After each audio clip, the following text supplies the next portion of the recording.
Well, after a tragic death, Luke Cage trudges forward in its most intense episode yet.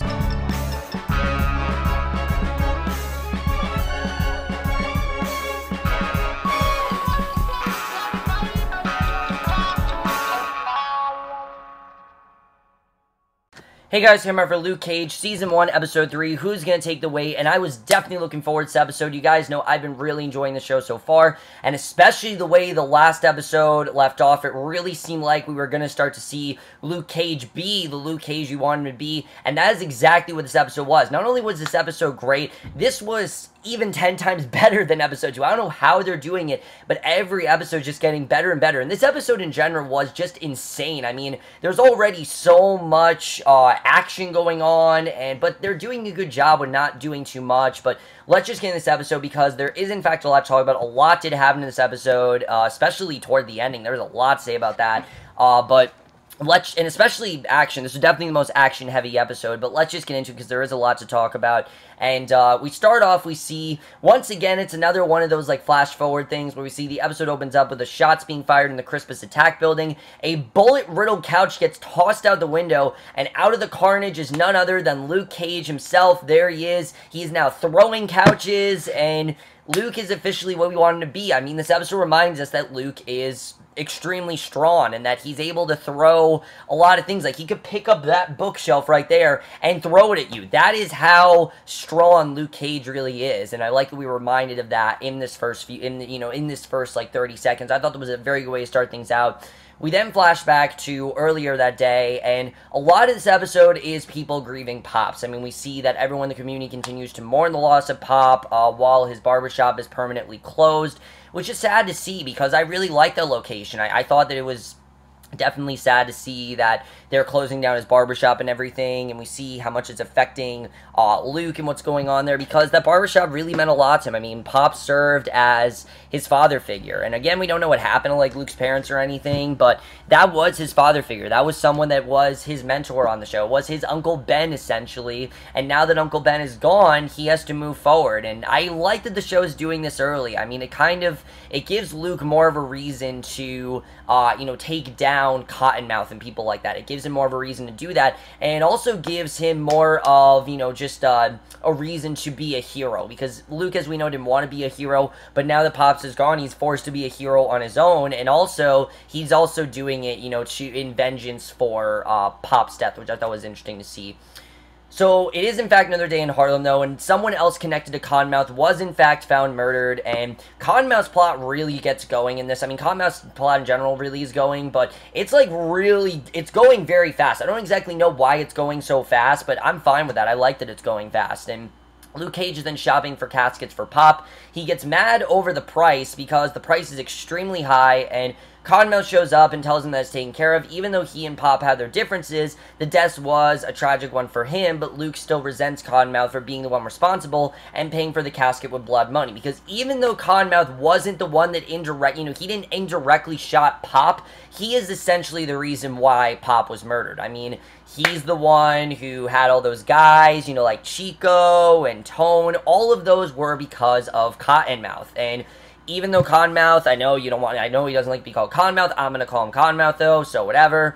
He doesn't like to be called that. But anyway, I do like seeing the Cottonmouth. It's kind of cocky in this episode. We definitely do see that. But it's a cocky in the sense where he doesn't like to take the blame for things that are, in fact, his own, that are, in fact, the blame for his to take. He really did, in fact, cause a big significant death here. He really did put everyone at a disadvantage because, the barbershop's gone, and it really is his fault, and Cottonmouth really needs to be held accountable for, but for some reason he doesn't want to do that, and he did in fact pay for the casket with blood money, and Luke obviously is very pissed off at that, and I like that it's something really small. Again, I like that it's still staying Luke trying to save Harlem. It's not Luke doing all this other stuff, it's him saving Harlem, and I really do like that.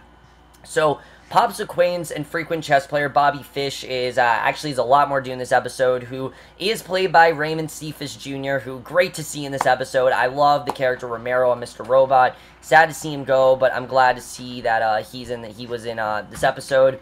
But he tells Luke that Pop's taxes were well overdue, and that it'll take $80 million to keep the barbershop open, which is insane, but he's standing over this chessboard, and Luke surmises that he can't actually go after the king, which this scene I absolutely love because, you know, they want to do whatever they can to keep the barbershop open, but they're not going to be able to do that, which is something that Luke obviously is very upset about because his barbershop meant a lot to him, but he's then standing over this chessboard, and Luke basically comes up with the fact that he can't go after the king, Cottonmouth, because he's simply just too powerful, he's too rich, you know, he has his own nightclub, it's just not going to work out for him, so instead, he will, in fact, take his queen, in fact, being Mariah. He's going to try to go after her, and I love the way that that was done. I love that Luke is in full revenge mode, and that really propels the rest of the episode moving forward. So, Misty and Scarf, who have probably the most to do in this episode they have of the three, like, the first episode, you know, was Misty and Luke on the date, the second one was Misty getting pieces together. Now she has a lot of evidence, you know, that she needs. Her and Scarf really start to see a lot more of them. So, they visit Chico in the hospital. He claims Shami killed Dante, but he obviously can't back up his claim. The detectives remind him about who he stole money from and that they killed Pop trying to get to him. And Chico tells Misty that the streets will handle it like they always do. And it's too bad, of course, that Cottonmouth controls that part of Harlem because they decide to release Chico and let the streets handle it rather than keep him in custody because they just feel that Chico, you know, leaving him there is the better option for him, obviously. You know, if he's there, then there's less of a chance, you know, you know, if he's released, then he'll be able to go back to Cottonmouth and things like that, which I thought was interesting, but Luke then runs into Misty at the hospital again, where she tells him that there's only one person who's connected to both Pop and Cottonmouth, and we don't know exactly who that is, but Luke continues to toy with her, saying she knows where he lives, and that she can bring handcuffs next time. So, we know, obviously, she is, in fact, talking about Mariah, but, you know, she talks about she can bring handcuffs next time, and that she knows where he lives.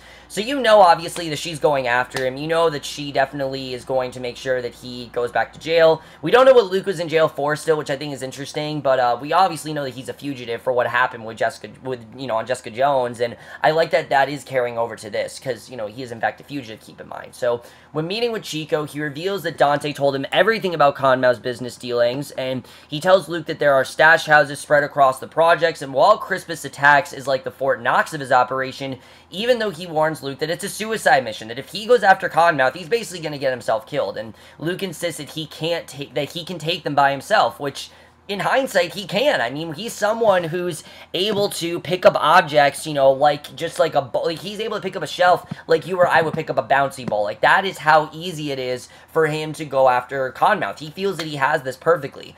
But, you know, unlike Cottonmouth, Luke isn't completely cocky about it. He is just in full revenge mode. He's not going to let anyone stop him. He's doing this because he feels that it's his destiny. He feels that he owes Pop this because this is what Pop told him to do. And you definitely do see that throughout this episode. They did a good job with not making Luke cocky because they could have, they could have easily done that, but they did a very good job of not doing that in this episode. So we see a montage which is turning out to be one of the highlights of the episode, where you have, you know, the club singer singing, and then you have something going on. We see Cottonmouth at the club. He's watching a performance, and Luke clears out his stash houses while leaving the money. And while Cottonmouth insists everything is fine, Mariah questions why rooms she doesn't go into are being wielded, because this doesn't have anything to do with her. You know, she doesn't know why this is happening, but he tells her that while she watches the black, he'll take care of the green, which is interesting to see. Obviously, he's talking about how he's going to take care of the money. So, Mariah's really starting to see that she's slowly getting herself involved in this, and that she's really getting herself involved in something that she really does not want to be a part of. And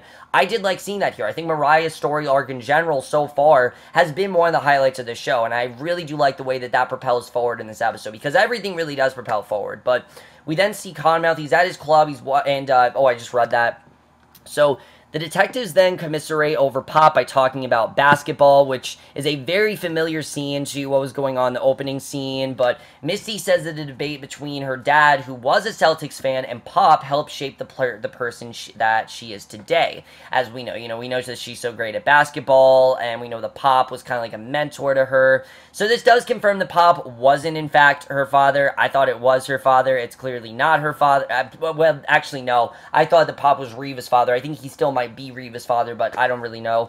But her partner, Scarf, he takes exception to her being a Celtics fan. She misses she actually likes the Pistons, and she also ponders on Luke Cage, saying there's something strange about him. She doesn't know what it is, but just something about him doesn't seem human, and that's because, of course, he's not really human. He is, in fact, an inhuman, and Scarf chalks it up to her getting in the sack too quickly, and, of course, he's talking about her having sex, and that she already, is kind of feeling like she doesn't really play a role in that anymore, but obviously, she's onto something, definitely. I mean, Scarf clearly is trying to deny what's going on, which we find out later why, but Misty, at this point, she very much knows something's going on. That's something I really do like about Misty, that she's incredibly smart. She's not this woman who is naive and doesn't really know what's going on. There's so many superhero stories where the woman is just a damsel in distress, or the woman is the one that is, completely in the dark of what is actually going on. And that's what I thought we were headed with Misty. I thought that she was going to be completely in the dark. I thought that she was going to have everything wrong,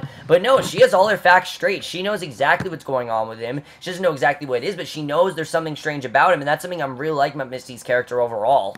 So Domingo then confronts Conmouth at his club and talks a big game, and this scene I love because this reminds us the fear that Conmouth really does have. While Conmouth appears to be so cocky and seems like he's so on top of things, which he's really not right now, I mean, things are really not going well for him, we are reminded that Conmouth is only one of many people who is actually, a client of Diamondback, and we get reminded of Diamondback in this episode. I'm starting to think that Diamondback is going to play a much larger role in this whole thing, as we still haven't seen him yet, and I think it's interesting that we still have yet to see Diamondback in episode 3, but there's definitely a reason why. I don't know why, but there's definitely a reason why we haven't seen Diamondback yet. But Domingo confronts Conmouth at his club, talks a big game. Conmouth believes that he's the one responsible for the raids, but he warns him about Diamondback and demands a refund, that he has all this money that he needs to give to Diamondback, and this shows us that not only does Conmouth have to pay his respects to him, but also that Mariah's not really getting service very well. I mean, Conmouth is not going to give Mariah what she wants. If he has to pay all this money to Diamondback, he's obviously going to go to Diamondback and not to Mariah. I mean, Diamondback's his boss, and we definitely get the sense that Diamondback's very intimidating, and Domingo spits out chocolate at his feet. Conmouth declares war, basically that, he is, in fact, going to declare war. I thought that was a very well done scene, and, again, it really does remind us the fear that Domingo and Diamondback invokes. I mean, he invokes fear, he makes Conmouth feel uneasy, and Conmouth will do whatever he can to go declare war, basically, which I thought was interesting. So, Luke prepares to hit up Crispus attacks, he pulls up his hoodie, and we get the best action scene we've gotten so far in the show. They play the song, Bring the Ruckus, to get hyped up. He takes the car door as a riot shield. Even though he doesn't need it, he later uses a pipe from the walls. He takes out the swarms of people after him, and in one room, he hits everyone at once with a couch before throwing it out the window, which is just, again, we basically see what we saw in the first scene, but he takes this car door. I mean, he's taking a pipe from the wall. I mean, again, this is really crazy stuff. One person tries to fire a large machine gun directly at him, but he brushes it off, then kicks the door behind him. I mean, he really is indestructible. We definitely do see that. I mean, obviously, Luke has a weakness, and that is his emotion. And the things like Pop's death do give him, weakness and emotion and emotive and things like that. But in terms of, taking on regular humans, Luke is completely on top of things, and you definitely do see that. And once he's taken everybody out, he finds a duffel bag full of money, he takes it with him, and it seems that he's found everything he needs. And that song in the background, from the Wu-Tang Clan and Bring the Ruckus, I thought was so well done. I thought it's the perfect example of how they upped the ante from Daredevil, and people have talked about this. Oh, the action scenes aren't as clean as Daredevil, and Luke Cage doesn't seem like he knows what he's doing. Keep in mind that Daredevil is a professional fighter. He is. This is someone who was trained, by Stick and by that other character. I can't think of his name right now, but he was trained by him. And he's also trained, of course, by... he's also trained by, that's who Daredevil was trained by. He's also involved, in martial arts and things like that. He, in general, is very professionally trained. Luke, on the other hand, is not professionally trained. He's doing what he can to survive, and in a street fight, it's very quick. I mean, when you're in a street fight, you're doing what you can to survive, and that's exactly what Luke's doing. He's there to get the money, and then he leaves. He's not there to create this whole fight. I did think it was cool the way they did, obviously a hallway fight, because it's awesome to see those, and I like the way it was done. But honestly, I thought they kind of really did up the ante from Daredevil, because Daredevil's not able to pick up a car door. Daredevil can't, use a pipe from the walls. Daredevil in general is not a superhero. He's not. I've said it before. Matt Murdock is a vigilante. He's not a superhero. Luke Cage is, in fact, a superhero, but he's also a vigilante of sorts. I wouldn't say he is a vigilante, though. He's a fugitive. That's what he is. He's a fugitive, but he's also a hero for, he is, in fact, a hero for Harlem, and he'll do what he can to protect himself and Harlem, and got the money he needs, and basically seems like everything's good there. So Misty looks over the scene. She tries to envision it in her head of really the way that it went down, and she questions how the perpetrator could take direct bullet hits while killing nobody. Because again, she doesn't understand that, how he was able to just dodge bullets. And Scarf believes that they should be thanking this person by cleaning up the streets, but Misty doesn't take kindly to vigilantism, and she recalls seeing the large bullet holes on Luke at the barbershop and surmises that it definitely had to be him. So she's really starting to put things together, and I really did like seeing that. So then we get to the twist in this episode that I honestly thought was really well done. First of all, we get the scene with Mariah and Cottonmouth that honestly is kind of heartbreaking, where Mariah talks about how she really does care about this cause, and that she really, that whole movement that she has, she does in fact believe in it, and she's doing it for a reason, and that Cottonmouth, she really is telling is going to screw her over, and she tells him that, if he screws her over, that there's going to be revenge coming his way. So I like the way that that's set up. I like that Mariah is not being left in the dark, and again, just like Misty, she could be a dumb female character, but they're doing a really good job in showing that she does actually know what's going on, and that she knows she doesn't want to be involved in this. So you can quickly see that Cottonmouth is definitely losing allies, and things really are not going well for him.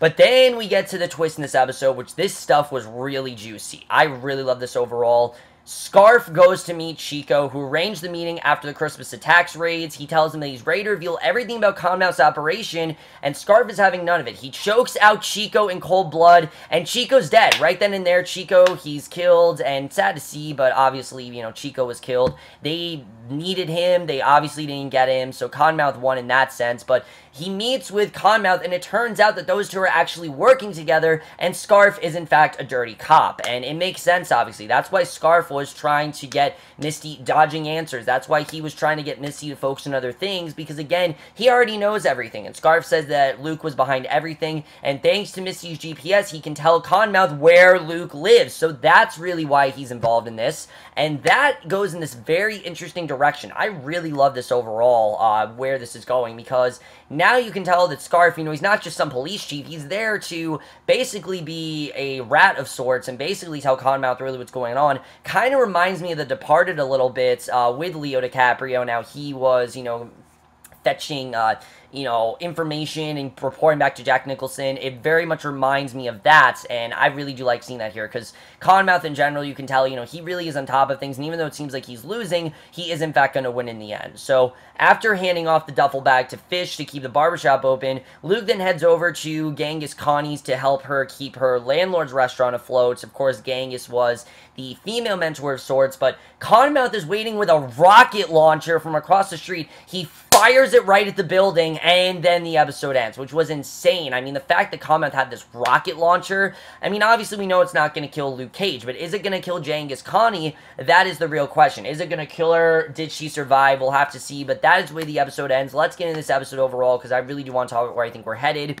So really, like I said, everything really is propelling forward. The fact that Cottonmouth has now, shot this rocket launcher, that is him declaring war. That is him saying, I'm ready to fight you, Luke Cage. Come out wherever you are. I'm going to take you on. And we know that is definitely going to happen very soon. We don't know what capacity, but that definitely is going to happen. And I like that Scarf is working with Cottonmouth. I think this is a very interesting team dynamic that I really didn't see coming, but I think it really does add something here. It shows that Cottonmouth does in fact have allies. When it seemed like he's losing allies, he's actually gaining them, and I actually do like seeing that. I think it's very interesting overall. But I also like that Misty is definitely catching on to Luke. She can tell that he is in fact not dying from these bullet wounds. He seems to be completely okay, and she doesn't know how this is really going on. So I don't know if she knows of Inhumans or what her knowledge may be with that or what have you, but definitely she can tell that something's going on, and I really do like seeing that, because she seems like a character could be left in the dark, and I like that they're not going that direction there, because I think where they're going is actually very interesting. I can't wait to see where that goes.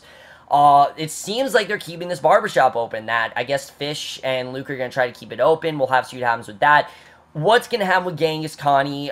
Is Luke going to be able to save her? What's going to happen to the apartment, obviously, because it was right at part of his apartment, so we'll have to see what happens with that. Crazy stuff overall, but I do like that Mariah is realizing that working with Cottonmouth is not really going to do her any favors. I'm looking forward to seeing what's going to happen with that. Is Luke going to be able to steal her? Because, again, he wants to take Mariah away from Cottonmouth, so we'll have to see what happens with that. As far as Diamondback, they're really doing a great job of setting up Diamondback. I mean, we know that he somehow is involved with Luke, and we know that he has ties to Luke. What exactly he did, though, we don't know. I feel like we're going to meet Diamondback very soon. I don't know when, but the fact that we still haven't met him, there's definitely a reason why. I don't know what that reason is, but there's definitely a reason why we haven't met him, and I'm looking forward to seeing what's going to happen with that. But overall, guys, really great episode overall. I really did love this episode. I really do love where the show is headed. Best of the three, in my opinion, without a doubt. Really loved it. And that's in my review, though. Let me know what you guys saw this episode. Hope you guys enjoyed it. What do you think of the show so far? And we'll see you guys in my next video, which will be for Fear the Walking Dead, last week's episode, before I review the finale. And we'll see you guys for that. Okay, bye.